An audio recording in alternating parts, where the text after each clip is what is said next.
The chief prosecutor of the International Criminal Court has applied for arrest warrants for Israel's Prime Minister, Benjamin Netanyahu, and the leader of Hamas in Gaza, Yahya Sinwar. He says there are reasonable grounds to believe both men bear responsibility for war crimes and crimes against humanity committed since the Hamas attacks on October the 7th and the subsequent war with Israel in Gaza. Mr. Netanyahu described the move as absurd. President Biden says it's outrageous. The UK government has called it unhelpful. Lucy Williamson has more.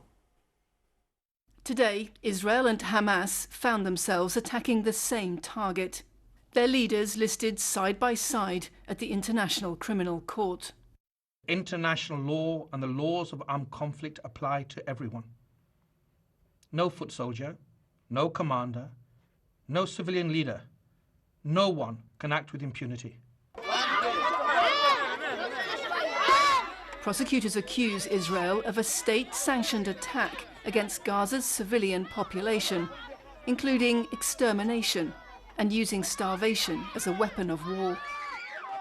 And Hamas of extermination, hostage-taking, torture and sexual violence, including rape. Tonight, a very personal rebuttal from Israel's Prime Minister. Mr. Khan creates a twisted and false moral equivalence between the leaders of Israel and the henchmen of Hamas.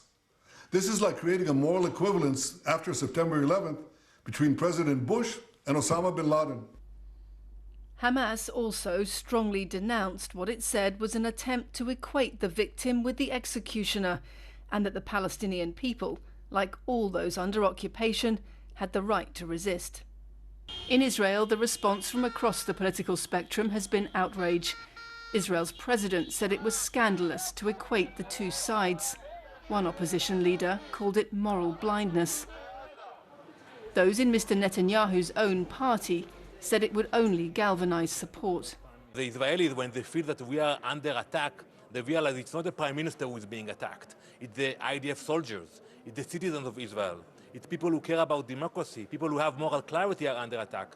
So if you're talking about politically, it will support the prime minister.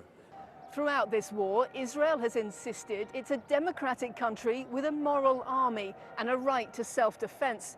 Seeing its leaders named alongside those of Hamas has sparked widespread outrage here. But the prosecutor is clear. There are reasonable grounds to accuse both sides of war crimes, including crimes against humanity.